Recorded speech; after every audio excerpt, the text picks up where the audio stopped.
और अजहर ना बड़े डिफरेंट तरह की पर्सनालिटी है. He might not be very expressive on the field but he is a very serious guy. Image बचाने का एक मौका है. मतलब वो 90s में he became the poster boy. He ruled the roost. He was like the most celebrated I think cricketer in Indian circles. Even उन्होंने भी बॉलीवुड में काम किया है. तो वहाँ उनको लगा कि we can not just keep hiding the captain under the carpet every time. अब कहानी चेंज होएगी. बट उसके बावजूद भी टाटा बाय बाय बोल दिया गया. फिर एक नया कैप्टन और नया कोच आया. ऑब्वियसली उस टाइम पे जो ये डोमिनेंस आई 90s में कि हम घर में हारते ही नहीं थे, वो बेसिकली अजहर और अजीत वाडेकर का एक बहुत स्ट्रॉन्ग स्ट्रैटेजिक ब्रिलियंस था, जिसके चलते हमने ऑलमोस्ट इनविंसिबिलिटी क्रिएट कर ली थी अपने अराउंड. 96 तक भी वही रहे कोच. अजहर तो कैप्टन थे ही. वर्ल्ड कप में उनसे उम्मीदें थी क्योंकि विल्स वर्ल्ड कप जो था वो इंडिया में था, तो सबको था कि हम वर्ल्ड कप जीत जाएंगे. टीम भी अच्छी थी हमारी. But semifinal of that world cup I think everybody knows what happened in that match. तो ईडन गार्डन्स में हमने टॉस जीत के पहले फील्डिंग ले ली, जबकि वो विकेट क्रम्बल हो रही थी. तो पूरी तरह हारे. क्राउड पागल हो गई. आग लगी. बहुत कुछ हुआ. बीसीसीआई को लगा कि शायद ये अपनी इमेज बचाने का एक मौका है. तो उस टाइम पे कैप्टन या कोच में से कोई एक स्केपगोट बनता. तो पहले कोच का नंबर आया, तो उसमें अजीत वाडेकर चले गए कोचिंग से बाहर. फिर आए एक और नए इंसान, संदीप पाटिल. अब संदीप पाटिल भी ना एक बड़े डिफरेंट तरह के पर्सनालिटी थे. Ajit Wadekar is a very शांत kind of a guy. I will not say कि not exactly an alpha male, but वो अजहर के साथ अच्छा था कि Azhar always took the centre stage and majority of the लोगों को पता भी नहीं होगा अजीत वाडेकर इंडिया के भी कोच भी रह चुके हैं. मतलब वो 90s में he became the poster boy.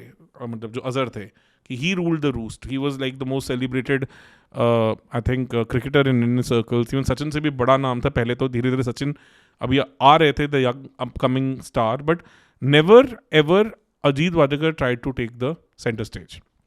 तो वो कहानी ब्रिलियंटली चल रही थी कि हाँ, कि जो हम कहते हैं कि एक ही अल्फा मेल होना चाहिए, वो चीज़ काम कर रही थी. कि एक हमारे पास कैप्टन है जो शायद ज़्यादा बोलती नहीं है फील्ड पे, बट पीछे एक बड़ी स्ट्रॉन्ग पर्सनालिटी रखते हैं, और एक बहुत brilliant strategist and a very good man manager Ajit Wadekar exist करते हैं, जिनको खुद की भी एक लेगेसी है, जिनको पता है कि हाँ he has seen it all वाला चीज़. वर्ल्ड कप डिबैकल के बाद बिकॉज इतना हंगामा हुआ, इतना कुछ हुआ, बड़ा कुछ उठना शुरू हुआ, मैच फिक्सिंग, ये बड़ी बातें आनी शुरू हुई, तो ऑब्वियसली उनको बाहर जाना पड़ा. अब संदीप पाटिल अगेन अपने आप में बड़ी फायरी सी पर्सनालिटी है. अगर आपने वो 83 मूवी भी देखी हो तो दिख जाता है कि वो रंगीन इंसान रहे हैं वो भी. इवन उन्होंने भी बॉलीवुड में काम किया है एंड ऑल, तो उस टाइप की चीज़ें रही हैं. तो ऑब्वियसली वो जो अजहर के साथ उनकी भी पर्सनालिटी ज़्यादा चल नहीं पाई. तो जब इंग्लैंड टूर इंडिया गई और वो काफ़ी बड़ा डिबैकल हुआ इंग्लैंड टूर, जबकि हमें वहाँ पे काफ़ी अच्छे डायमंड्स मिले, like Sourav Ganguly made a comeback, test debut हुआ, राहुल द्रविड़ मिले, पर उसके बावजूद भी टाटा बाय बाय बोल दिया गया संदीप पाटिल, क्योंकि ऑब्वियसली वो अजहर के साथ उनकी कहानी सेट नहीं बैठ रही थी. But since the trouble maker can not be just the coaches, then BCCI thought कि यार हम कैप्टन को इतना लीवे क्यों दे रहे हैं, कि परफॉर्मेंसेस तो कैप्टन से भी नहीं आ रही. No doubt our home dominance is there, but now 90s में आप ये सोचो कि उस टाइम तक, मतलब 94 में तेंदुलकर ने 100 करोड़ की वर्ल्डटेल के साथ डील कर ली थी, तो उतना लेवल ऑफ पैसा आना शुरू हो गया था. 92 93 में तो केबल टीवी आ गया था, स्क्रूटनी बढ़ गई थी, हर चीज़ें ओपन थी. तो वहाँ उनको लगा कि we can not just keep hiding the captain under the carpet every time. अब कहानी चेंज होएगी. तो उस इंग्लैंड टूर से चीज़ें चेंज हुई. फिर एक नया कैप्टन और नया कोच आया. नए कैप्टन हमें पता है 23 साल के सचिन रमेश तेंदुलकर, और बहुत सेलिब्रेटेड उनका आई थिंक अराइवल हुआ था, because young dynamic batter, one of the best batters in the world, शायद उस टाइम पे best batter in the world by some distance, and also another very interesting personality as a coach, जिनका नाम हम पहले से जानते हैं, मदन लाल, जो 83 वर्ल्ड कप विनिंग टीम के ऑलराउंडर थे. तो इंटरेस्टिंग कहानी. और स्टार्ट बहुत अच्छी हुई. बीजीटी पहली बार आई 96 में, तो वहाँ पे ऑस्ट्रेलिया आई इंडिया में, दिल्ली में टेस्ट मैच. एक इनोवेटिव सी चीज़ की, हमने 9 मोंगिया से ओपन करवाया, 150 मार दिया. ऑस्ट्रेलिया को हमने बुरी तरह रौंदा, 7 विकेट से हराया, एंड गुड स्टार्ट. उसके बाद टाइटन्स कप आया, वहाँ हम जीते, बड़े अच्छी विक्ट्री हुई. साउथ अफ्रीका इंडिया आई, उनको हमने 2-1 से हराया. Things were looking brilliant for everyone. That Sachin had 2 domestic test series in the bag, BGT and South Africa test series. Titans का tri series with Australia and south Africa, और उस time की south Africa अलग beast थी. उनको finals में रौंदा. तो things were looking hunky and डोरी फॉर अस कि ब्रिलियंट चल रहा है, बहुत से चल रहा है. फिर हम गए साउथ अफ्रीका टेस्ट मैच खेलने. डरबन में हमारी धज्जियाँ उड़ी. First innings 100 all out, second innings 66 all out. 300 से ज़्यादा रन से हम हारे. केप टाउन टेस्ट भी हारे. उसके बाद जोहानिसबर्ग में we had a very close chance of winning the match, but बारिश ने किसी तरह से साउथ अफ्रीका को बचा लिया. लगा क्योंकि उस टाइम पे एम्बिशंस बढ़ने लग गए थे ना कि अब cricket is now becoming a religion in India. We have to capture the imagination of the world because a lot of brands are coming to India. It has to now become a more, I would say, bigger thing for us. तो हम घर में सिर्फ जीत के काम नहीं चला सकते, हमें बाहर भी जीतना है, हमें वो वर्ल्ड पावर बनना है. वही आप सोचो, जो IPL हुआ उसकी कंसेप्चुलाइजेशन 96 से शुरू हो चुकी थी. तब 50 ओवर से सोचा था पहले, करते करते उसे 10-12 साल लग गए मटेरियलाइज होने में. तो हम कमर्शियलाइजेशन ऑफ द स्पोर्ट्स की तरफ तो बहुत सीरियसली शुरू हो चुके थे. उसके बाद वेस्ट इंडीज़ टूर आया, बहुत अच्छा जा गया था. बारबाडोस टेस्ट में हमें 120 रन चाहिए थे और हम 81 पे ढेर हो गए. जो कि मतलब सचिन भी आज तक कहते हैं कि ये मैच कैसे हारे, हम समझ नहीं आया. तो फिर से अब किसी पे तो गाज गिरनी थी, और आप अपने बेस्ट बैटर को, जिसके अराउंड पूरा इकोसिस्टम घूमता है, आपकी सारी PR, सारी मार्केटिंग स्ट्रैटेजी सब कुछ बिल्ड करती है. was already a multi-millionaire also, you have to understand, because he has so much power. And plus he was not doing anything wrong.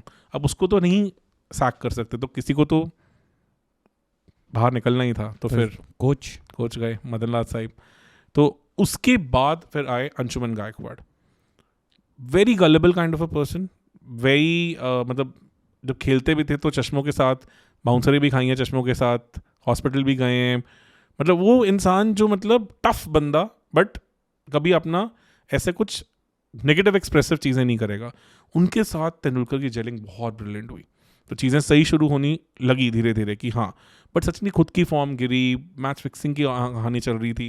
Because that chemistry was getting better and लग रहा था कि शायद India को results भी मिल सकते हैं. तो और फैक्टर्स थे इंडियन टीम में जिनको लग रहा था कि कहानियाँ शायद उनकी इक्वेशंस के साथ नहीं बैठ रही. ऑब्वियसली क्योंकि पावर हेड्स बन रहे थे इंडिया में. तो एक अजहर कैंप था, एक सचिन कैंप था.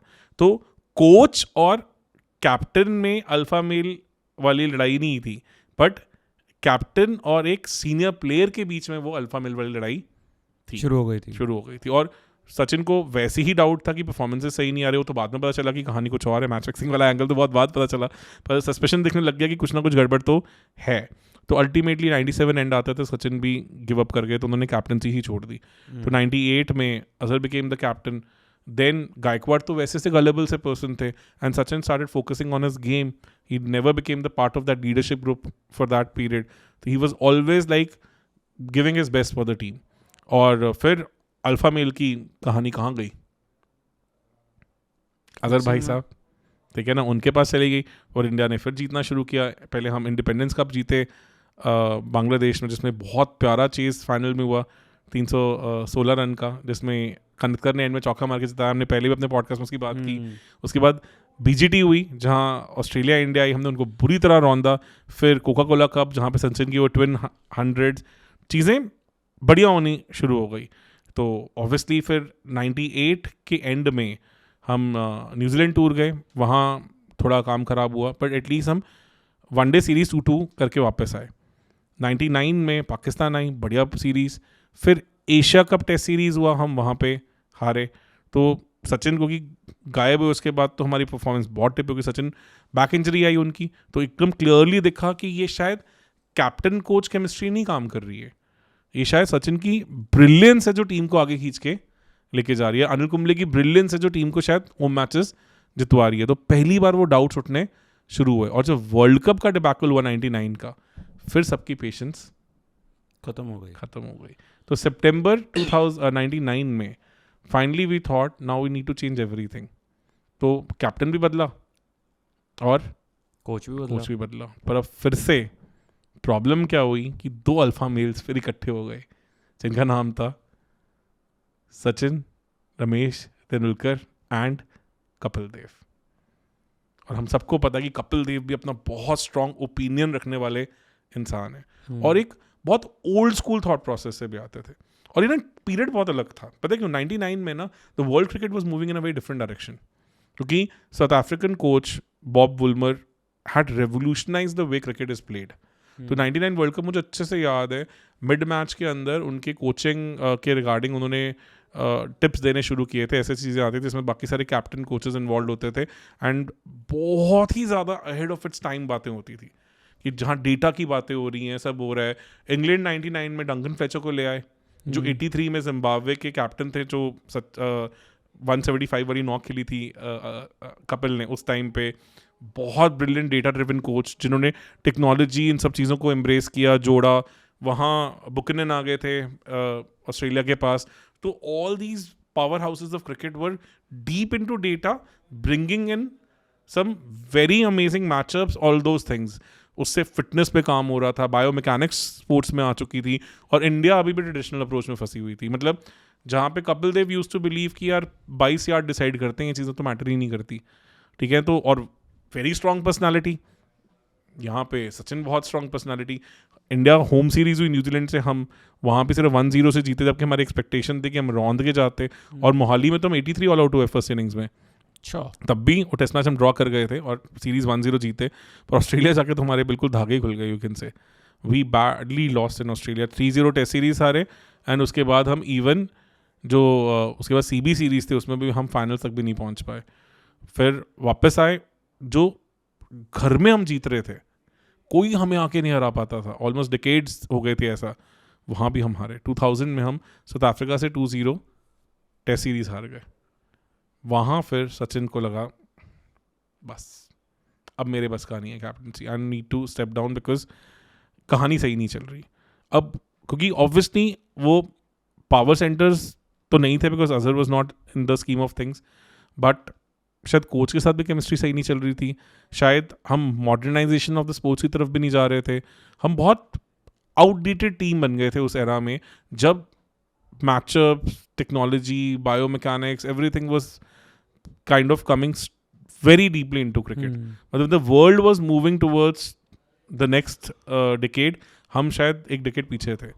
तो that is where Sachin said कि यार शायद मैं नहीं कर पा रहा हूँ, यार मैं कर नहीं पाऊंगा। And then Ganguly out of the blue became the captain. And ये बहुत अनएक्सपेक्टेड थे गांगुली 2000, यस, बिकॉज अजहर तो नहीं बनाना चाहते थे उस टाइम पे। और फिर और एक क्या नई चीज़ आर्टिस्ट नोटिस करोगे, 96-97 से लेके 2000-2001 तक as an ODI batter, I think Ganguly was even able to outnumber Sachin also. अगर आप इन वॉल्यूम ऑफ रन्स की बात भी करो, 100s की बात करो, इंपॉर्टेंट इनिंग्स की बात करो, तो बहुत बार शैडो करा मतलब गांगुली ने सचिन को, जिसकी ज़्यादा बात होती नहीं है। तो organic heir to the crown भी डेफिनेटली वो बनते थे। तो ऐसा नहीं था कि उनको धक्के से कैप्टनसी मिली, तब तक द्रविड उस लेवल पे नहीं आ पाए थे। द्रविड का पीक 2001 ईडन गार्डन नॉक के बाद आना शुरू हुआ है। तब तक Dravid were in fact struggling also at times to be in the team, test तो नहीं पर डेफिनेटली वाइट बॉल में, वनडे में। तो then Kapil Dev plus Ganguly came together, but तब बम फटा, नेक्स्ट लेवल मैच फिक्सिंग। जो ODI सीरीज थी इंडिया वर्सेस साउथ अफ्रीका, उसमें फ़ोन कॉल टेप हुई, पता चला कि हैंसी क्रॉनी और कुछ प्लेयर्स मैच फिक्सिंग कर रहे हैं। फिर अजहर तक कहानी आई, अजय जडेजा तक कहानी आई, फिर इवन कपिल देव तक का भी नाम आया। उस सब के चलते प्रेशर बना कपिल देव पे कि शायद अब कहानी एज अ कोच चल नहीं पाएगी, बिकॉज उनको टेस्टिमनी के लिए बुलाया, बहुत कुछ हुआ। तो सितंबर 2000 में, before the champions trophy of 2000, जिसमें हम कीनिया खेलने गए, कपिल देव ने क्विट कर दिया, या कह लो कि उनसे कहा गया कि आप हट जाएं। अब एकदम से कोच तो आ नहीं सकता था, तो फिर अंशुमन गायकवाड़ को कहा गया कि आप वापस आए, because that chemistry was working perfectly. मतलब he was working brilliantly with both the captains. मतलब वो कभी एज अ कोच उन्होंने, अगर आपने देखा हो तो बड़े, जब वो कोका कोला कप में फाइनल्स में सचिन जब 134 स्कोर करके आते हैं, तो the way Anshuman Gaekwad embraces him, अगर आपने वो वीडियोस देखे हो, या इवन जब कुंबले ने 10 विकेट ली, जिस तरह से अंशुमन गायकवाड़ भागते हुए ग्राउंड की तरफ जाते हैं, अगर आपको विजुअल्स याद हो, तो वो क्लियरली दिखता था कि एक इंसान था जो used to take pride in his team's performance. तो गलेबल से इंसान उनको लेके आए, और उनके दोबारा कोच आने पे ऑब्वियसली पता था कि इंटरिम कोच ही हैं, कि कुछ बड़ा सोच रही है इंडियन टीम भी आए, बिकॉज मेथड्स तो वही थे पुराने, but at least he was good at man management, जो उस टाइम पे बहुत जरूरी भी था, because confidence in Indian cricket was at its lowest. लोगों को लग रहा था कि जीतते थे तो भी मैच फिक्सिंग है, हारते थे तो पक्का ही लगता था मैच फिक्सिंग है। इंडियन क्रिकेट से भरोसा उठने लग गया था उस टाइम पे। तो उस टाइम पे फिर चैंपियंस ट्रॉफी में नए प्लेयर्स भी आए, जहीर खान आए, आपके युवराज सिंह आए, उन सबको मैनेज किया, फाइनल्स तक लेके गए, फाइनल्स हम फिर हार गए, फिर क्वेश्चंस उठने शुरू हुए।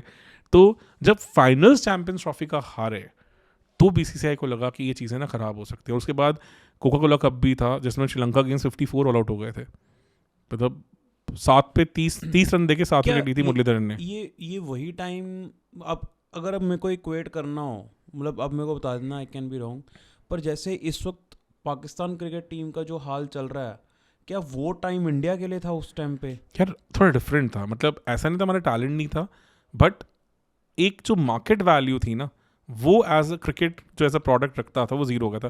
मैं पर्सनल स्टोरी काफ़ी बार बता भी चुका हूँ कि my mother was an ardent cricket follower, मतलब when she was expecting me, तब भी वो अपनी प्रेगनेंसी में भी 5-5 दिन टेस्ट मैच देखते थे। तो मतलब मेरे को लगता है शायद क्रिकेट मुझे वहीं से विरासत में मिला।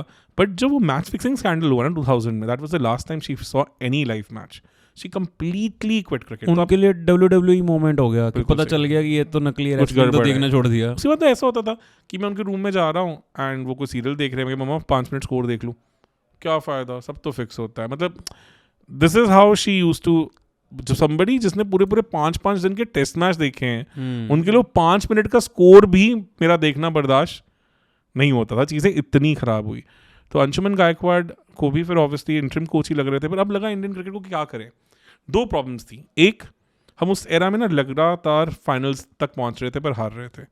दूसरा, अब लग रहा था कि शायद ना एक Indian at the helm of things होगा ना, तो शायद वो ट्रस्ट फैक्टर नहीं आएगा।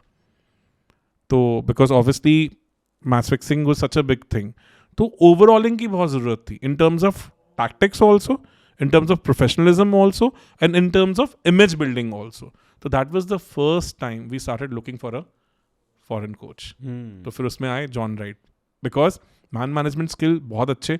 रीज़न क्या है ना यार, अब प्रॉब्लम क्या है कि हम एशियंस बहुत डिफरेंट है फ्रॉम यूरोपियंस या even from the white people, because हमारा बिहेवियर टुवर्ड्स थिंग्स बहुत डिफरेंट है। हम इमोशनल लोग हैं, हमारी मैन मैनेजमेंट बहुत डिफरेंट है, हमारा ना प्रोफेशनलिज्म उस टाइम पे तो कहीं पे आसपास में भी नहीं और था, डिसिप्लिन भी नहीं थे, डिसिप्लिन भी नहीं था कि work is work, personal life is personal life, वो सब चीज़ें नहीं थी। मतलब बहुत अलग सी कहानी थी। मतलब वेस्टर्न वर्ल्ड में जिस तरह से प्रोफेशनलिज्म से चीज़ों को देखा जाता था, यहाँ पे काफ़ी प्लेयर सेंट्रिक था कि मतलब अगर Sachin Tendulkar is highly discipline, very organised, तो वो उनकी खुद का स्किल था, इकोसिस्टम उनको वैसा नहीं मिलता था। ऐसा नहीं था कि उनके आसपास लोग ऐसे थे। हाँ, he might be the driving force for others to become more discipline, but organically he never used to get that freedom.